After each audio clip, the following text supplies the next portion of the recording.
तीच आहे का? थांबव थांबव थांबव थांबव.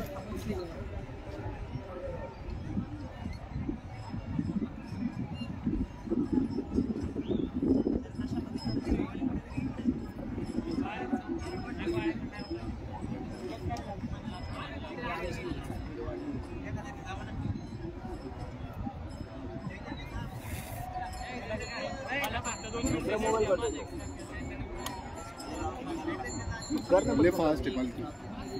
हे बद्दल लागून करू. ड्रोन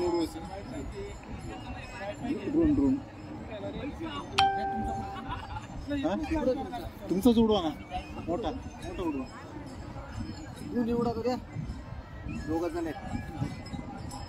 ॲप आहे का DJI ला? उडा दोघं पण उडा. त्या ॲप आहे ना रे.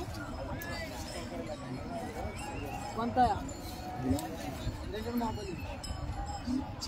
लोक नाही.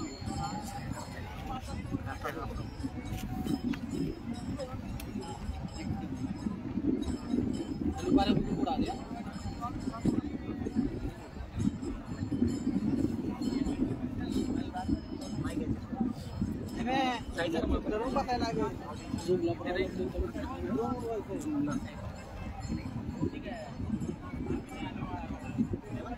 हे तो घेऊन चालला का? वन पण हा खाली क्लोज त्याचा.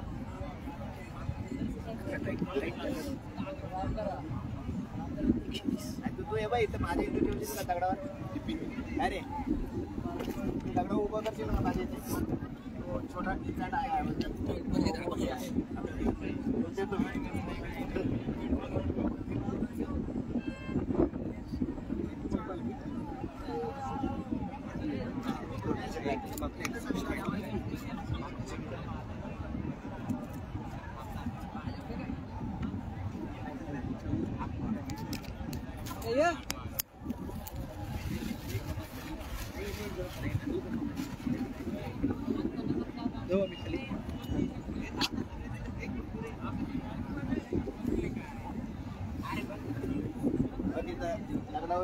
ठेवू शकतो ना माझ्या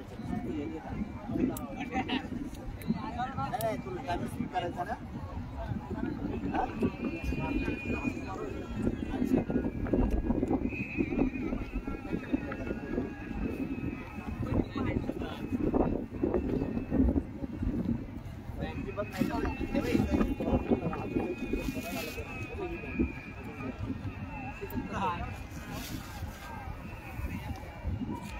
सर का ना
अरे बाबा थोडं इकडे शिफ्ट हो ना.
आवाज येतो फेसबुकला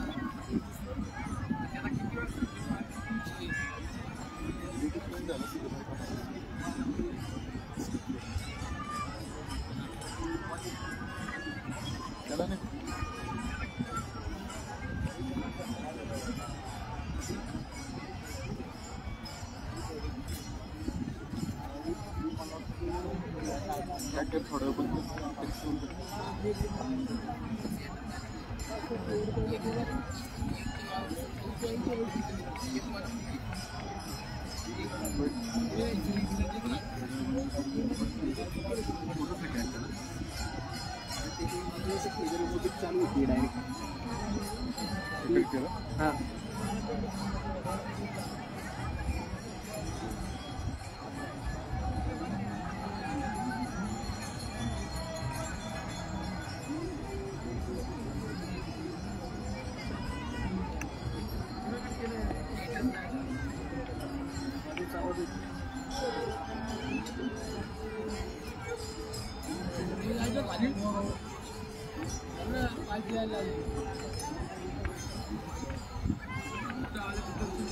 जय जय रामकृष्ण हरी, जय जय रामकृष्ण हरी.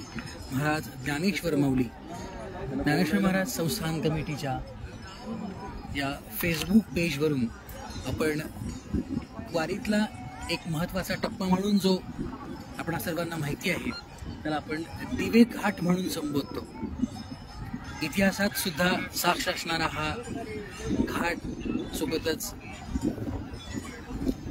मस्तानी तलाव आणि आध्यात्मिकतेच्या परमोच्च स्थितीला प्राप्त झालेली ही वाट पंढरीला घेऊन जाणारी आहे.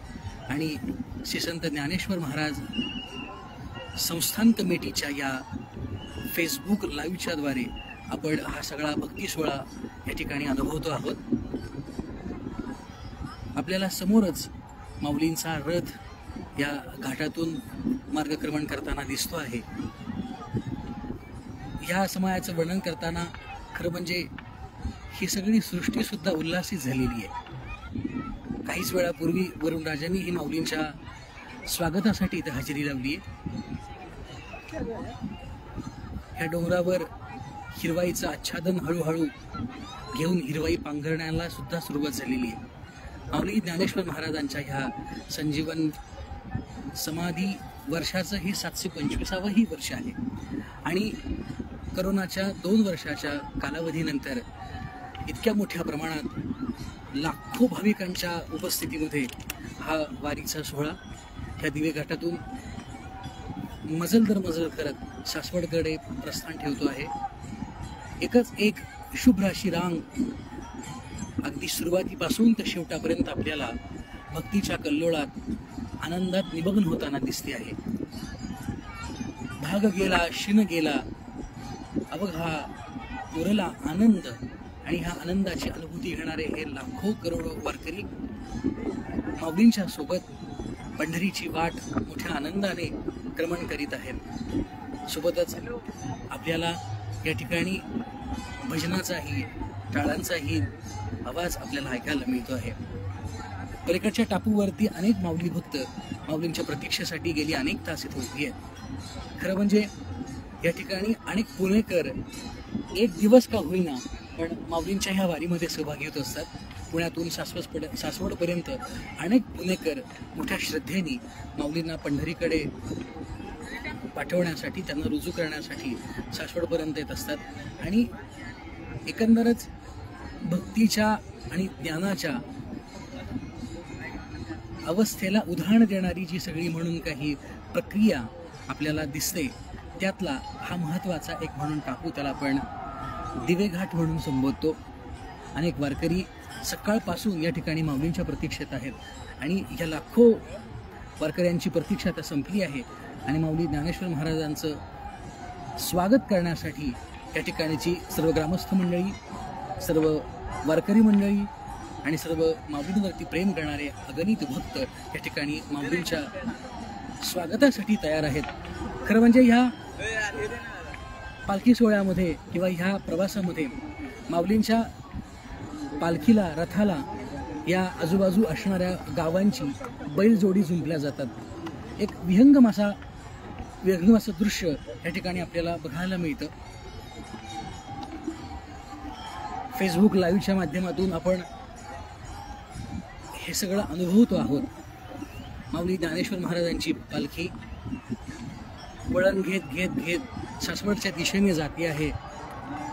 माऊलींच्या रथावर केलेली पुष्पांची अप्रतिम सुरेख सजावट, एवढ्या गर्दीमध्ये सुद्धा माऊलींचं ऐश्वर्य किती मोठ्या प्रमाणात, किती भव्य प्रमाणात आहे याची जाणीव आपल्याला करून देतं. माऊलींचा रथ हळूहळू वारकऱ्यांच्या समवेमध्ये या घाटातून पुढे पुढे सरसावतो आहे. वारकऱ्यांची एकच गर्दी या ठिकाणी उसळली आहे माऊलींचं दर्शन घेण्यासाठी. सकाळपासून या ठिकाणी गर्दी केलेली वारकरी त्यांच्या प्रतीक्षेला खऱ्या अर्थाने आता न्याय मिळतो आहे आणि माऊली ज्ञानेश्वर महाराज त्यांना दर्शन देण्यासाठी या ठिकाणी उपस्थित झालेले आहेत. सोबत लाखो वारकऱ्यांचा हा जमाव माऊली ज्ञानेश्वर महाराजांचं, जगद्गुरु तुकाराम महाराजांचं, पंढरीश पांडुरंग परमात्म्याचं स्मरण करीत करीत करीत करीत सासवडकडे वाटचाल करतो आहे. पुणे ते सासवड हा प्रवास त्या दरम्यान खूप मोठा आहे. 35 ते 36 किलोमीटरचं हे अंतर सकाळपासून ही सगळी वारकरी मंडळी चालत आहेत आणि सकाळपासून मार्गक्रमण करीत असलेले वारकरी आत्ता ह्या दिवेघाटामध्ये दाखल झालेले आहेत. सोबतच माऊलींची पालखीही, माऊलींचे मानाचे अश्वही या ठिकाणी आलेले आहेत. 2 वर्षापासून या सुखसोहळ्यासाठी आपण सर्व आतुर होतो आणि ती प्रतीक्षेची वेळ आता संपली आहे.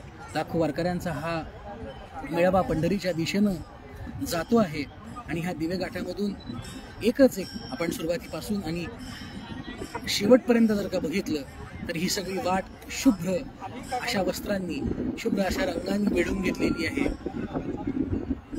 हिरवाईच्या या सगळ्या रंगामध्ये शुभ्रतेचा हा रंग अत्यंत नेटानं उठून दिसतोय. माऊलींची पालखी हळूहळू मार्गक्रमण करीत शेवटच्या टप्प्यापर्यंत येते आहे.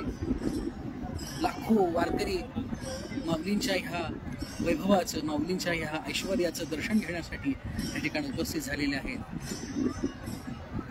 माऊलीच्या रथासोबत असणाऱ्या दिंड्यांचं खरं म्हणजे कौतुक करावं तेवढं थोडं आहे. प्रचंड शिस्त, प्रचंड संयम, प्रचंड अनुशासन आणि प्रचंड भक्ती, प्रचंड डिवोशन आणि माऊलींच्या ठिकाणी असणारी अनन्य भक्ती, श्रद्धा त्यांना इतकं मोठं अंतर चालून येण्यासाठी सुद्धा प्रचंड ऊर्जा प्रदान करीत असते. आपण बघत आहे की एकच इतके संथपणे ही मंडळी माऊलींचं स्मरण करीत करीत सासवडकडे वाटचाल करते आहे.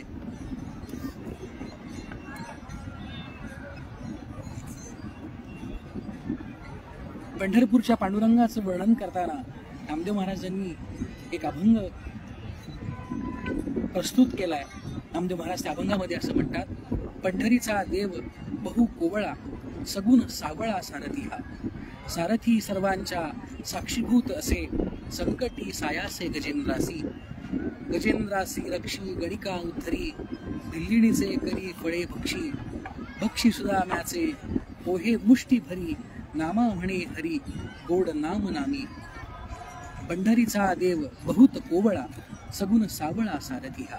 पंढरीचा पांडुरंग हा अत्यंत कोवळा, म्हणजे त्याचं सगुणाचं वर्णन, त्याच्या रूपाचंही वर्णन करताना त्याचं सगुण स्वरूप अत्यंत मनमोहक, विलोभनीय, म्हणजे अनेकांना त्याच्या स्वरूपाने भुलवलंय, वेड लावलंय.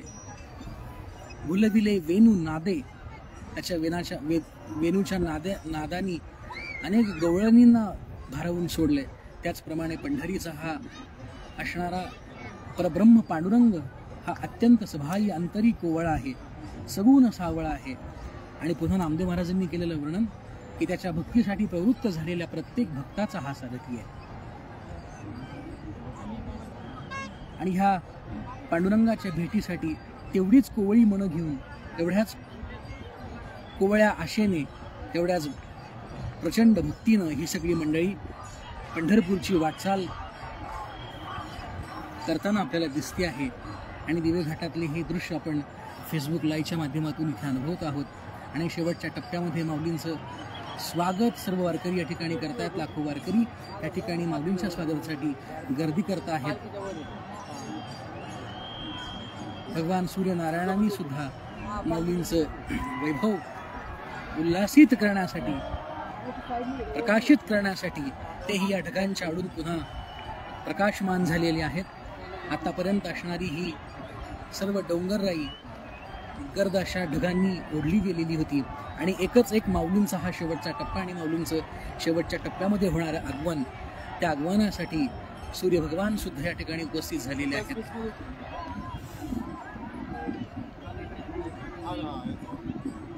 माऊलींच्या रथाची बैल जोडी आपल्याला या ठिकाणी दिसते आहे.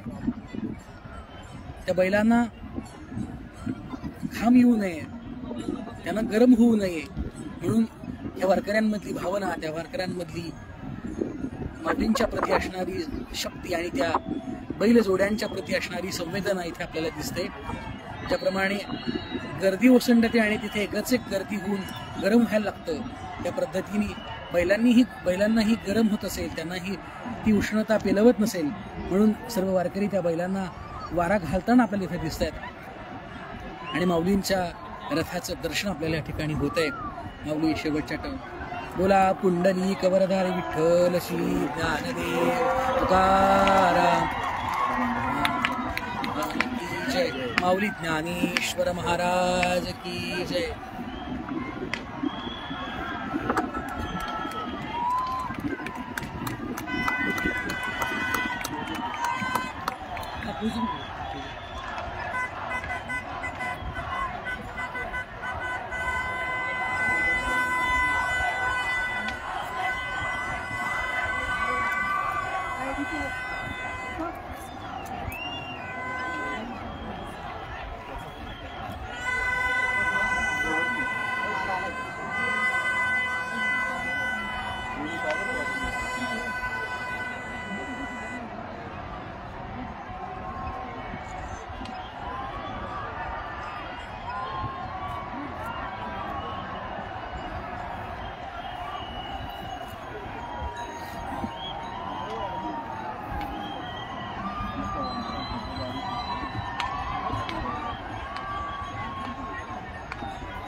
दिवे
घाटाचा हा शेवटचा टप्पा पार करून माऊली ज्ञानेश्वर महाराजांचं झेंडेवाडी पवारवाडी या ठिकाणी थोडासा विसावा होतो आणि त्यानंतर माऊली ज्ञानेश्वर महाराज सासवड मुक्कामी विसावतात. आज आणि उद्या 2 दिवस माऊली ज्ञानेश्वर महाराजांचं वास्तव्य सासवड क्षेत्री असतं आणि आपण इथं बघू शकता की लाखोंच्या गर्दीमध्ये माऊलींचं स्वागत आणि सासवडचा हा घाट म्हणजे आपण ही गर्दी बघताय आणि अजूनही आपण जर घाटाची सुरुवात जर का बघितली तर तितक्याच लाखो